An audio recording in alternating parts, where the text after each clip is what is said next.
Depuis 1988, Télé-Soleil couvre 3 villages avec la télé traditionnelle. Donc, c'est Gros-Morne, Anse-Pleureuse, Mont-Louis. Il y a 20 ans, quand je suis arrivée ici, 21 ans bientôt, écoute, je savais pas c'était quoi une TV communautaire. Et je cherchais de l'emploi, j'étais plus comme dans l'intervention, etc., auprès des jeunes. J'en trouvais pas, c'était un peu difficile. Puis à un moment donné, c'est un ami d'ici qui me dit Hey, il y a une TV communautaire, tu sais, Pierrette est là, toute seule, elle tenait ça à bout de bras. Et j'ai commencé à faire du bénévolat. Puis petit à petit, écoute, moi ça m'intéressait. Et moi, j'ai repris ça. Et écoute, avec toute la vigueur de mes 30 ans, je trouvais ça vraiment le fun. Je trouvais ça vraiment trippant. Je trouvais que, c'est ça, que je pensais que je pouvais emmener quelque chose. Saint-Maxime du Mont-Louis, vous écoutez Télé-Soleil.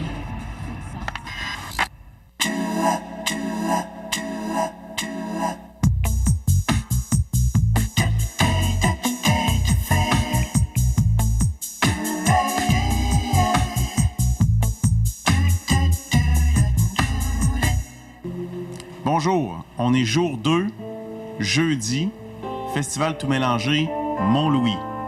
Donc aujourd'hui, à 18h30, Liliane Pellerin et sa poésie envoûtante à la face B. Et à 21h, c'est Virginie B. Si vous avez le pied dansant, ça va groover. Je suis directrice, mais c'est drôle parce que, tu sais, dans le fond, je me dirige un peu moi-même parce que je porte tous les chapeaux. Je fais l'administration, les demandes de subventions, la comptabilité, les campagnes de financement, etc. Et je fais tout l'autre côté technique aussi. Donc, je peux aller faire des reportages, je peux aller filmer des événements, je fais le tournage, montage, diffusion. Et tout le système, on a tout là. Ici, on peut diffuser nous-mêmes. Ne ratez pas notre télé-bingo. Premier tour sera à 675 $. Et en terminant, Pat? Et en terminant, on vous rappelle que la vie d'ébullition est toujours en vigueur pour les secteurs de Gros-Morne et de Mont-Louis. On fait les conférences de presse, des suivis de dossiers, des enjeux de notre communauté.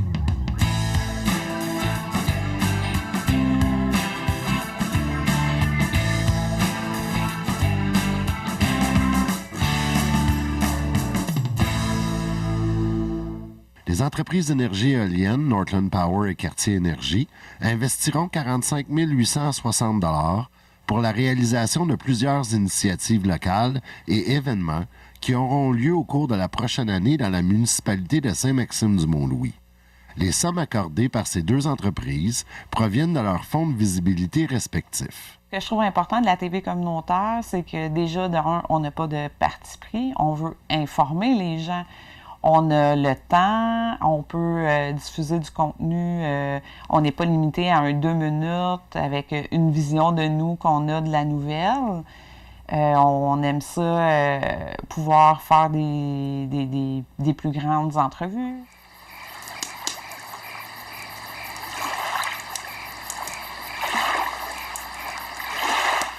Donc, je m'appelle Nadine Walsh. Je suis, entre autres, conteuse. Après ça, ça peut ouvrir sur le champ, mais en sens que je me sens interprète. Il y a 350 ans,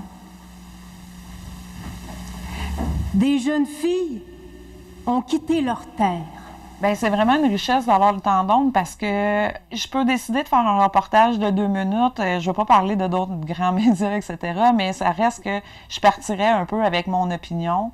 Et je voudrais que la personne me réponde à mes questions et me donne ce que je veux entendre. Tandis que là, non, on a le temps de s'asseoir, on a le temps de jaser. Puis des fois, peut-être que, tu sais, je vais poser une question ou mon journaliste va poser une question et, ça nous emmène une autre question.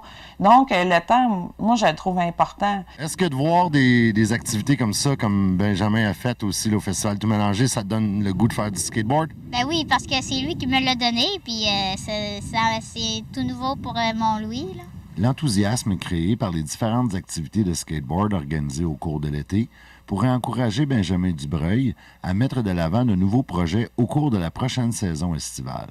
Pour l'an prochain, on va arriver avec plus de projets, peut-être des projets justement avec les villes pour faire des skateparks en Haute-Gaspésie pour commencer. Le rôle de la télévision, je pense que c'est vraiment d'informer la population.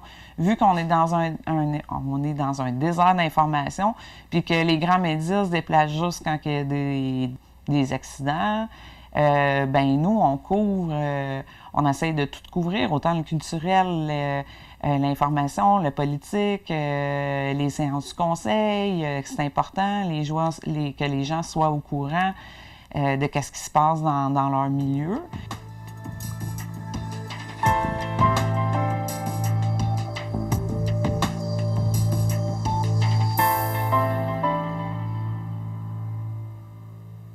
Bonsoir tout le monde, bienvenue. Tu peux aller la voir, la séance du conseil, soit à la TV ou soit sur YouTube ou sur notre site.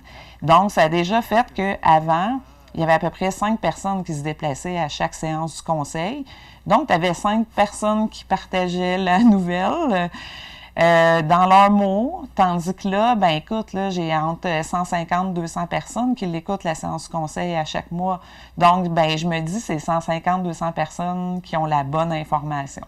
Je trouve ça super important. Et je pense que le conseil est fier aussi d'avoir finalement pris la décision de filmer les séances. Et je veux montrer que la communauté est vivante et comme une madame m'avait dit, ben elle, quand elle regarde sa TV communautaire, elle se sent vivante parce qu'elle se dit, il s'en passe des choses. C'est pas parce que le monde ne se sont pas tous déplacés à cet événement ou de quoi, mais il s'en passe des choses. Elle se sentait vivante à regarder sa TV communautaire. Bonjour, Jean Dumont-Louis. Il était une fois le retour du Festival gaspésien de contes et légendes qui va se tenir à Mont-Louis, pas mal autour de la Pointe-Sec, le 31 août, 1er, 2 et 3 septembre prochains. Bien, Sophie, c'est la personne derrière ma télé communautaire qui s'appelle Télé-Soleil. Puis je pense que depuis le temps que j'ai jamais connu personne d'autre qui était derrière la caméra de Télé-Soleil. Sauf quelques personnes de passage, là, mais c'est tout le temps Sophie qui est là, qui porte ce projet-là à bout de bras.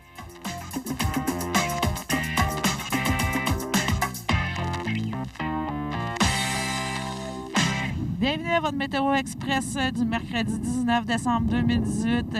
Oui, il fait beau, il fait soleil, on ne chialera pas sur le vent et la poudrerie. Bien, dès le début, Télé-Soleil était derrière moi parce qu'elle venait filmer les spectacles, on faisait des entrevues pour tous les petits événements.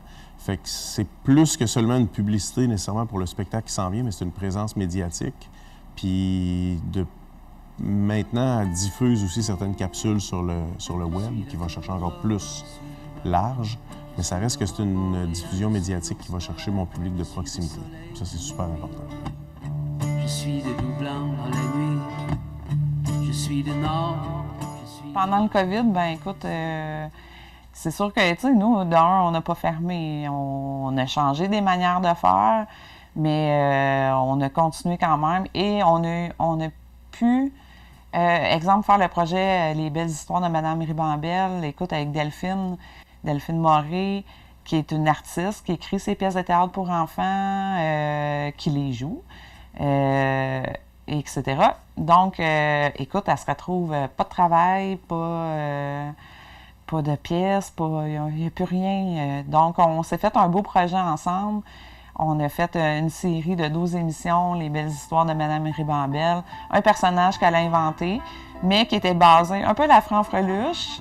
Puis c'est ça, elle a mis en scène, elle a scénarisé toutes les émissions. Et c'était vraiment super, c'était vraiment un beau partage, une belle nouvelle expérience aussi d'avoir une émission pour les enfants et qui a été diffusée un peu partout. Les autres télés communautaires les ont partagées. C'est un super beau projet qu'on a fait.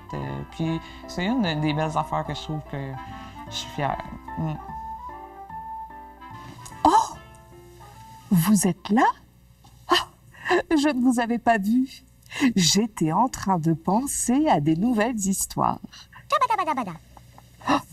Mais qu'est-ce que tu me dis? Je n'entends rien. Oh! Oh, oh, tu es contente de voir les amis?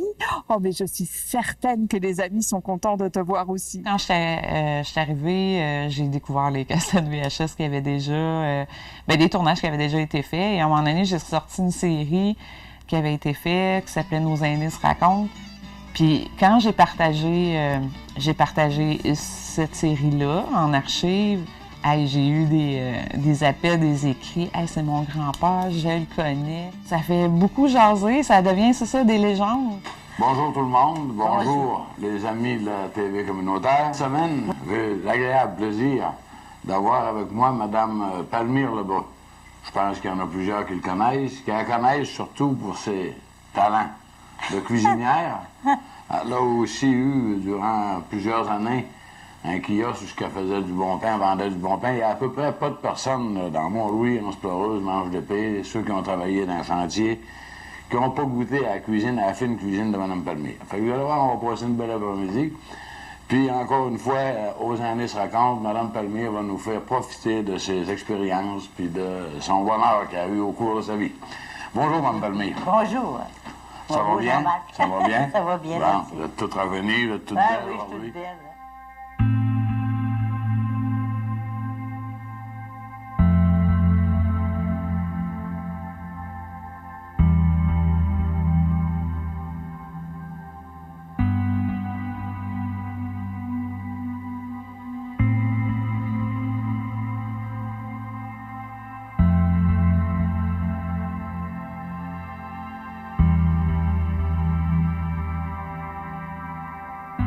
C'est un outil, on est là pour ça. Je veux que les gens viennent, se l'approprient. Tu veux parler, tu veux sensibiliser les gens sur l'environnement, tu veux tes droits LGBT. Écoute, n'importe quoi, là, si tu veux avoir un auditoire, puis viens, tu sais, viens. Moi, fais le contenu. Moi, je te fais un super beau contenant, puis on va diffuser. C'est ça, nos informations locales. C'est pas juste le préfet, le député, etc. C'est vraiment la communauté, les individus qui font partie de cette communauté-là.